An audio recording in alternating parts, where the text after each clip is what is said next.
Malaki ang tiwala namin sa kanya nung sinundo niya kami kasi kausap nila ay yung kapatid namin.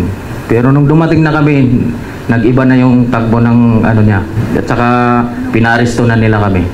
Kinuha nila yung cellphone namin ni Jose at saka nung binalik na nila, wala ng SIM card, wala ng memory card. May mga mahalagang ebidensya doon na makukuha. Sa madaling salita, alam naman ng lahat to na gumagana na ang pera ni Mr. Atong-ang. Ella Kim nagsalita na, binisto ang ginawa sa kanila ni General Macapas sa Cambodia.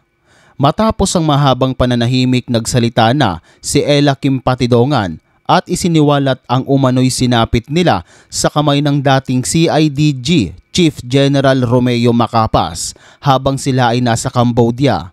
Ayon kay Ella Kim, nang dumating si Macapas at ang kanyang mga tauhan upang kunin sila, agad na kinuha ang kanilang mga cellphone, tinanggal ang mga SIM card at memory card na naglalaman ng mga ebidensya na sana'y magsisilbing proteksyon at patunay sa kanilang kaso. Hindi lang yon, ikinuwento rin ni Ella Kim na pinapaiwas sila sa media at pinayuhang huwag magsasalita tungkol sa mga sensitibong impormasyon na maaaring magdawit sa matataas na tao sa likod ng pagkawala ng mga sabongero. Ayon sa kanya, na para kaming binalot ng takot at habang nasa kamay kami nila, wala kaming kalayaan. Dagdag pa ni Ella Kim na may mga kasamahan daw siyang nagkasakit sa Cambodia, ngunit hindi agad nabigyan ng tulong. Mayroon pa raw pananakot na kapag nagsalita sila laban kay Macapas, mas lalong mapapahamak sila pagdating ng Pilipinas. Kaya naman naging tikom ang bibig nila dahil sa banta na ito. Pero yun nga, walang lihim na hindi mabubunyag. Ang mga pahayag na ito ay kasama sa isinampang complaint affidavit nila Julie Dondon Patidongan laban kay Macapas sa Napolcom. Sa affidavit, binanggit din nila ang aligasyon na binayaran umano ang mga pamilya ng biktima para ibaling ang sisi sa kanila imbes na sa totoong mastermind. Samantala, itinanggi naman ng kampo ni Macapas ang mga paratang at sinabi na siya ang dahilan kung bakit naibalik agad sa Pilipinas ang magkakapatid mula sa Cambodia sa loob lamang ng isang buwan. Ayon pa kay Ella Kim, hindi umano simpleng pagkuha ang nangyari sa kanila sa Cambodia, kundi isang malinaw na operasyon para kontrolin ang kanilang testimonya at mga ebidensya. Aniya, bago pa sila maisakay pabalik ng Pilipinas, may ilang tauhan na daw si General Macapas na pilit silang kinukumbinsi na baguhin ang kanilang salaysay. Para bang script na binibigay sa kanila kung ano lang ang dapat nilang sabihin sa media at korte. Isa pa sa kanyang ibinulgar ay ang pagmamanipula umano sa mga ebidensya. Mismong sa harap niya raw kinuha at winasak ang ilang memory cards na naglalaman ng mga litrato, video at voice recording na maaaring magdawit sa ibang matataas na personalidad. Ayon pa kay Ella Kim, doon ko na-realize hindi lang basta-basta ang laban namin, malalim ito at may malaking pangalan na sangkot. Sa kanilang complaint affidavit, detalyado rin ang umano'y pagbibigay ng pera sa ilang pamilya ng mga nawawalang sabongero. Ayon sa kanila, layunin nitong ilihis ang investigasyon at gawin silang pangunahing sangkot sa kaso. Ayon pa sa kanila, hindi lang kami nilapastangan sa ibang bansa, kundi sinira rin ang integridad ng hustisya dito sa Pilipinas. Samantala, nanindigan ng kampo ni Macapas na walang katotohanan ang lahat ng paratang at iginigiit na malinaw ang intensyon nilang ligtas na maibalik sa Pilipinas ang magkapatid. Ayon sa PNP, na walang kaugnayan sa mga aligasyon ng paglipat ni Macapas sa ibang pwesto at kusa niya raw itong hiningi bago siya magretiro. Gayunpaman, iginigiit ni Ella Kim na hindi siya tatahimik. Ayon pa sa kanya, kung ako lang ang magsasalita, baka hindi ako pakinggan, pero kapag lumabas ang lahat ng nakakita at nakaranas, lalabas ang buong katotohanan. Sabay panawagan sa iba pang nakasaksi na maglakas loob na magsalita. Malaki ang tiwala namin sa kanya nung sinundo niya kami kasi kausap nila ay yung kapatid namin. Pero nung dumating na kami, nag-iba na yung takbo ng ano niya. At saka pinaresto na nila kami.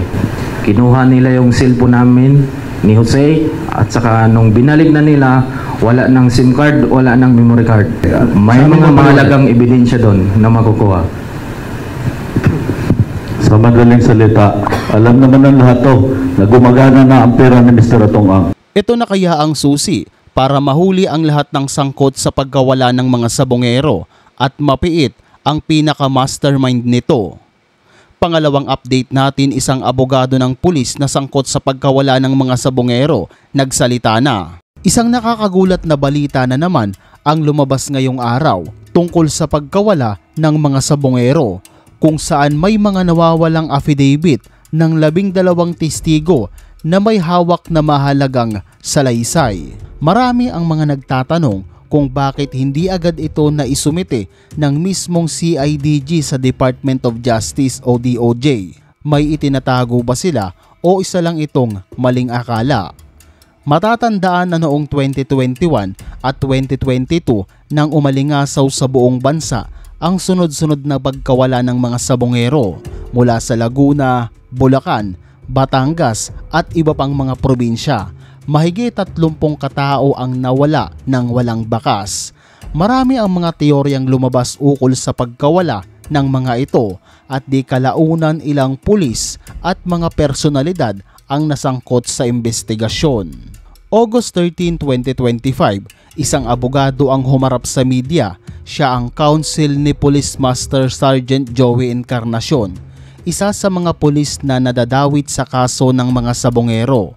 Sa kanyang pahayag, inamin niya na mayroong 12 testigo na ang nagsumite ng kani-kanilang affidavit laban sa whistleblower na si Julie Dondon Patidongan.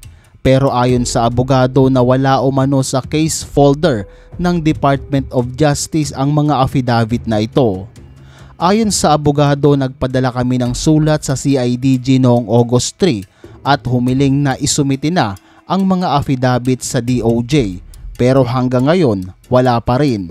Sa panig naman ng Criminal Investigation and Detection Group o CIDG, kinumpirma naman na natanggap nga nila ang mga affidavit pero hindi dumaan sa proseso kaya't hindi ito naisama sa opisyal na submitting sa DOJ.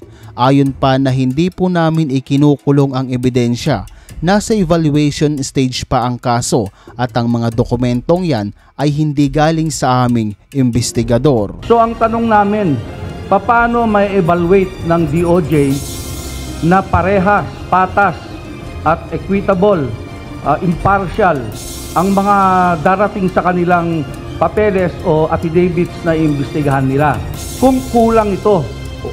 Yung aking kliyente ay walang kinalaman sa missing sabongero dahil yung mga panahon, mga dates na sinasabi ni Dondon Patidongan na involved ang aking kliyente ay meron po kaming ebidensya na hindi po siya maaaring ma-involve. Samantala, malinaw ang posisyon ng Department of Justice na kahit isumite ang mga affidavit na ito, mababa raw ang magiging bigat nito. Bakit? Dahil ito ay galing umano sa panig ng depensa at maaaring may bias na pagkakagawa. Sa mga magtatanong kung ano ang nilalaman ng affidavit, ito yon. Ito ay mga reklamo laban kay Julie Dondon Patidongan. 12 testigo na dating mga tauhan umano ni Patidongan ang nagpunta sa Criminal Investigation and Detection Group para magsumite ng affidavit. At dito, tinuro nila si Patidongan at ang dalawang kapatid nito na si Ella Kim at Jose bilang mastermind sa pagkawala at pagdukot ng mga sabongero. Pero yun nga, wala daw sa case file ng DOJ ang mga affidavit na ito. Kabilang sa mga pangalan na nagsumite ng affidavit ay sina Rogelio Borican at Rodeo Anig-ig, ilan sa mga itinuturo ni Patidongan na direktang involved sa pagdukot ng mga nawawalang sabongero. Ang dalawang ito ay sinasabing isa sa mga close in security ng sinasabing mastermind na si Atong Ang. Matatandaan na nabanggit ni Patidongan ang pangalan ng dalawang ito habang ini-interview siya. Huwag ka magtago sa katotohanan. Alam mo to, ikaw mismo nag-utos sa akin at ikaw mismo ang nagsabi dyan sa grupo ng mga pulis na iligpit na yan. Paano mo sabihin na hindi ko alam? 15 years, almost 15 years na tayo nagsama. Bakit sabihin mo, ako pa ngayon nagsisinungaling? Mr. Atungang, ano nangyari kay Chavit noon? Na ginulo mo, napatayin nyo rin. Tingnan mo, nagulo rin ang buhay mo. Ngayon, kumuha ka pa ng witness na yung nagbitbit sa missing sabongero, yung nakapula kanina na sa likod mo, na si Rogelio Toto Burican, at saka yung nakasombrero na naka-white, na si Rodelo Anigig, sila ang bumitbit na nakuna na binalita sa Channel 7. Para alam mo lang, magtago sa palda ng nanay mo, Mr. Atungang. Ngayon, marami ang mga tanong na bumabalot sa kaso, tulad ng kung mahalaga ba ang salaysay ng 12 testigo, bakit hindi agad ito naisumite, sino ang tunay na may kontrol sa mga dokumentong ito, at kung talagang pabor ito sa mga akusado, maaari ba nitong baguhin ang takbo ng investigasyon?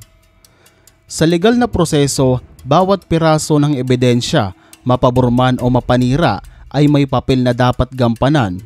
Pero kapag may dokumentong nawala o hindi na isumite sa tamang oras, maaari itong magdulot ng alinlangan, hindi lang sa pamilya ng biktima, kundi sa buong taong bayan. Sa mga susunod na araw, inaasahan na lilinawin ng CIDG kung ano ang magiging kapalaran ng 12 affidavits na ito.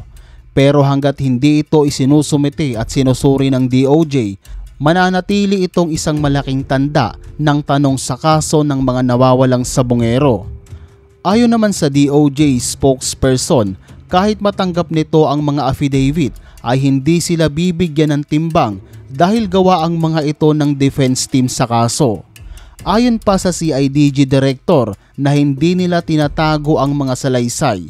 Hindi daw kasi mga investigador nila ang nagkolekta ng pieces of evidence at dumating lang yon kaya marapat lang na i-receive nila. Kasi yung mga investigators natin ang nagkolekta ng pieces of evidence na yon. Dumating lang yon ng mga dokumento, so dapat marapat lang na i-receive namin yon.